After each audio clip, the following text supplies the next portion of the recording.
looking for the mystery beneath the northern star, looking for the pot of gold at the rainbow's end, hoping that I find it soon beneath the gypsy moon.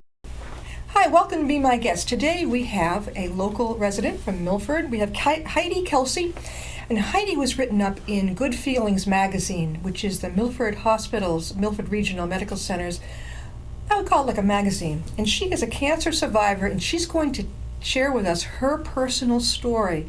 When I read her story, I was pretty impressed, amazed. And I know there are a lot of people out there who are maybe have just gotten the same diagnosis and are like, oh my God, I don't know what to do. Welcome. Thank you. Heidi, let's start from the beginning.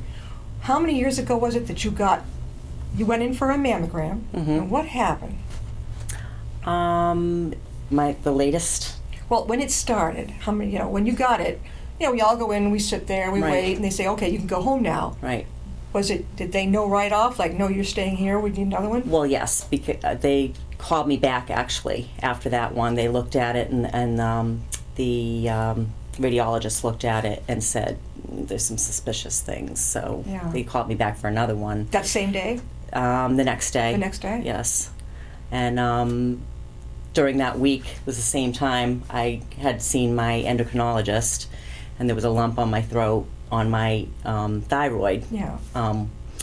And so he did the biopsy that week. It looked suspicious. Did the biopsy that week. So within that week, both came back positive. So you had waited 5 years, I think you told me. Well, 5 years I hadn't been to a primary. I'd lost my primary through my insurance. I'd lost my switched insurances and lost my primary because he didn't accept it anymore. So I never obtained another one, and my mammogram I hadn't had for 2 years. Okay. So. And it was just coincidence that you had the thyroid? Well, I'd had a lump on there for quite some time, and it was just getting bigger. So I kind of near this area. it was like right in this area. Oh, okay. Because my right side was already removed 10 years ago for the same kind of thing, but it wasn't cancerous. It was just interfering. It was on the back of my voice box and my thyroid, so they removed the thyroid to get to the nodule and remove it, but it was cancer-free. Yeah. So you were told, okay, now you were told you've got that on top of breast, now you're told you have. Did they tell you right off the bat this looks stage 4? No, it wasn't stage 4. They looked at it and said, there's calcifications, multiple. So they went in and took 3 different biopsies, and all of them came back positive. Calcification, now I was told, years ago, there's a spot. Mm-hmm. Of course I went, oh my God. I went back in and they said, I had saw the specialist and she said, don't worry about it. They tend to go away. Whatever it was, I guess I got lucky. Yes, because the calcifications actually were in the duct. They were still in the duct. So it was like stage 1. Mm-hmm. That's what it is. It's not, but it's still, it's cancer. So, and there was 3 different spots that they knew of. Yeah. Because I had such dense breast tissue, so they could see some other calcifications, but they said she recommended a single mastectomy.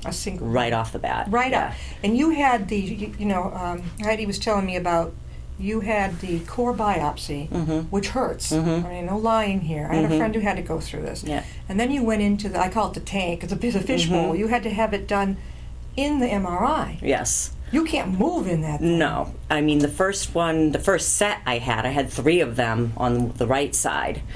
And then, there was multiple calcifications on the left side too, and they took 3 different ones and they couldn't see some of them, so then I went in for the MRI-assisted mammogram, basically. Mammogram. Yeah. And then your specialist told you that it was time to have the breast removed. Mm-hmm. Did it include the lymph nodes too? Yes. It did. That was on the right side. On the right side. So she suggested a single mastectomy, and my dad passed away when I was 12 years old. He was 41 years old of colon cancer. My mom survived breast cancer, lung cancer. They removed half of her right lobe.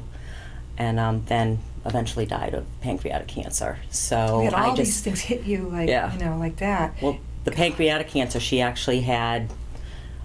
I was diagnosed because she had told me, you're always telling me to take care of myself, and you need to take care of yourself. Promise me that, because she knew it was terminal, so she knew she was going to pass. And we talked. My daughter and I both took leaves of absences from our jobs to take care of her the last 3 months. Both of you, yeah. Yeah, she was diagnosed in October. It was like 2 weeks after my daughter got married, and then she passed away in January. And Of then last year? Of 2016.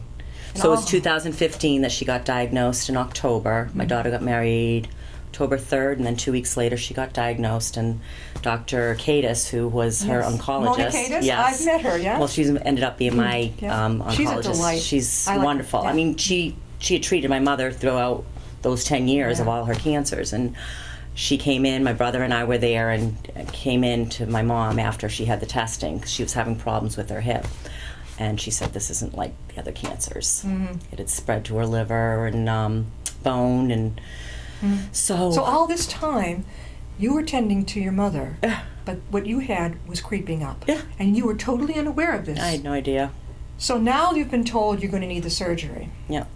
Well, she told me to make sure you get a primary and take care of yourself. So after Yeah. she passed, and then You did. it was like 3 weeks later, I ended up getting a new primary, and she said, you haven't had a mammogram, you need to get a mammogram, and you need to go to your endocrinologist and see what's up with that lump. Did you have And that taken out first? he took the whole thing. I mean, he went back in. There's a scar on my neck, Yeah. and that had just cleared up pretty much after the 10 years. So it was Dr. Wilson, who's the surgeon. The endocrinologist sent me back to Dr. Wilson. He said, you might as well stay with him. Yeah, sure. So he opened me up at the same spot and took the nodules out, because there was 3. There was the one big one that was cancerous, and took the 3 out, and then the rest of the remainder of the thyroid. And how long between that surgery and when you had your breast removed? So when I found out about all of it, the two of them had to get together, Dr. Yeah. Wilson and Dr. Pham. Yeah. Because I went immediately when I found out through the biopsies to Dr. Kadis, and I said, what do I do here? Who do I go to? She's like, well, obviously Dr. Wilson, because he had done your other prior surgery, but definitely Dr. Pham. I would never send you to anybody else. You need to go to her. Yep. So I went to her, and so she and Dr. Wilson, she said, well, it's more important, I think, that she do this first with the breast. So that was May 12th of 2016. And then Dr. Wilson removed the rest of my thyroid June 24th. Well, so you had 2 thyroid surgeries? I just had the one. The one. Just the one. So I had the breast surgery first. Yeah. With, they did the reconstruction at the same time. So they put the expanders in. The Dr. Davidson from Wellesley was there for the surgery, for the breast surgery. So she did the double mastectomy. He put the expanders in at the same time. And then I would continue to go until September, when they took the expanders out and did the implants. But I had the expanders filled up every 2 weeks. I had to go to Wellesley and have them filled. So you went all the way to Wellesley. Oh, Why yeah. couldn't they do it here in Milford? Well, because that was, she had a couple of different plastic surgeons that she worked with, and that's the one that she recommended. And I'm glad she did, because he did a phenomenal job. And he was all my doctors were great, but he was just so caring and so personable, and his staff, and just, they were very professional, made me feel comfortable.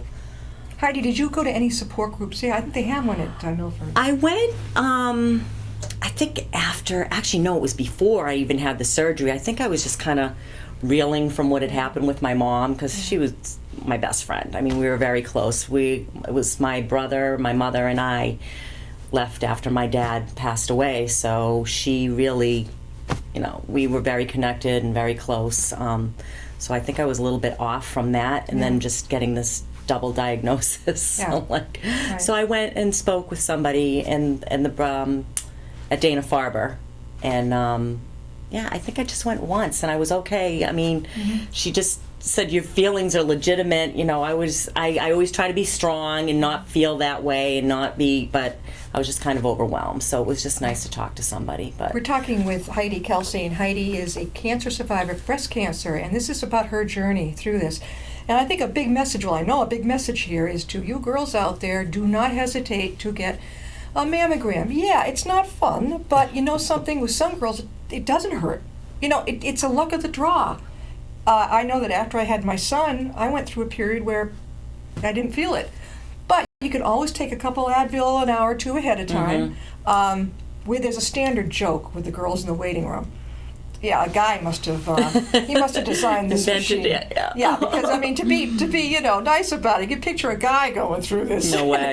no, it's like a hamburger press. absolutely. But they try to make everything as easy as possible, and it doesn't take long. What, No. 5 minutes? Yes. And what's the worst part? I think not knowing if you're new to it. I think I was like you. I was in my 30s, I think, when I started. Just because I'll do it. Just Right. because. I think I do it now every year. Bone density, too. I think I try that every 2 or 3 years. Just to keep up on the osteo, you know, thing Right. there. But, all right, so you had the surgery. When you woke up, were you like, oh, thank God that's over? Did you feel that way? I did. I mean, I had so much support. I just felt, that I have to do this and I need to get better. And I was more concerned about being out of work because I had just started working full time Yeah. at the hair salon. And I knew I was going to be out for quite a while. So I was more concerned about that. And just like I said, being healthy and just getting through the different procedures. We're talking with Heidi Kelsey. Heidi, if there's a lady out there or two who would like to ask you some questions and share with you her fears or whatever, how could she reach you? I think the best way would be through email. Okay. And my email, should I tell them? Sure, go right ahead. My email is hkelsey, Kelsey, 8264 @gmail.com. And feel free, absolutely. To I ask, mean, yeah. I've had a lot of people since the Good Feelings magazine actually Okay. approach me at the gym and Yeah. restaurants and just out in public at grocery stores, and I saw you, and you know, if I have a friend or, you know, a mother or somebody, you know, close to the family that's going through this, could they contact you? And I just give them my card. So Oh, yeah, definitely. absolutely, because I mean, it's just great support system, and it's not a death sentence anymore. not anymore. It's not, especially if you you go to the doctors, Yeah. like my mom told me to, and Yeah. I was lucky. Yeah. I mean, they caught it so early. Yeah, I it mean, was only so stage early. 1, right? Yep, it was in the ducts. But what makes me curious is, do they all start out as I never heard of this, as a calcium deposit, or can they be something else? I mean, the calcification, yes. I mean, it wasn't necessarily lumps. They were the masses of the calcifications that were You had the many? cancer Were cells. there like 3 or 4? Oh, there were, I had 3 or 4 or 5 in each side. All right, I remember them saying, yeah, well, we see one tiny thing. The Yeah. next time I went, and she says, don't worry about it. So I don't know. Yeah. I haven't heard a word since every time I mean, go. there's fatty tissue. There's all sorts of things that they can And the see, dense and they breast just thing is so common. I Yes. mean, a lot of us, you know, I've even seen it on when she gets me in the hamburger press and I'm looking Right. at the little TV screen. Yeah. I can see why they call it that. right.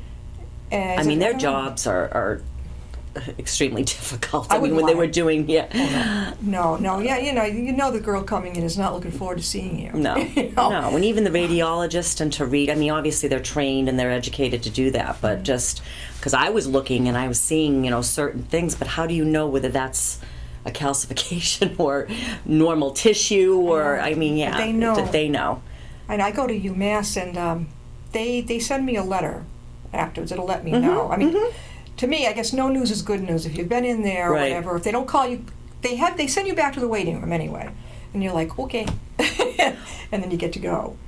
Well, that's happened to me before where they said, you know, they saw something suspicious and I came back and I had another one and it was fine. It was okay. And that's what I thought this time. And I'm like, oh, yeah. And then he called me, and then the next day the other radiologist called me. I'm like, no, this is really not happening. Heidi, I had a friend who went through this, and her lymph nodes were involved. So did they always take the lymph nodes? They usually take some. I think they took, was it 22 from this arm? They didn't take any from this arm because I didn't have it Yeah. in this arm. so they ended up taking it, and I developed Lymphedema? a condition called lymphedema. Yeah. I was having problems just lifting. I couldn't lift my arm over past my shoulder Yeah. without pain, and I mean, it wouldn't go. Yeah. So it's a buildup of fluid from the lymphatic system that when you take the lymph nodes out, it's just kind of the fluid builds up and But it's how stuck. do they take care of it? So what I did was go to PT, which she wasn't a physical therapist, she was an occupational therapist, right here in Milford. Wonderful, Elizabeth Davis. And within, I think it was the second visit, I had almost full range. could do it. So what she does is a method called lymphatic drainage massage. So you kind of bring all the fluid down over and then bring it back up and back, and it has a new flow. Did it feel good too?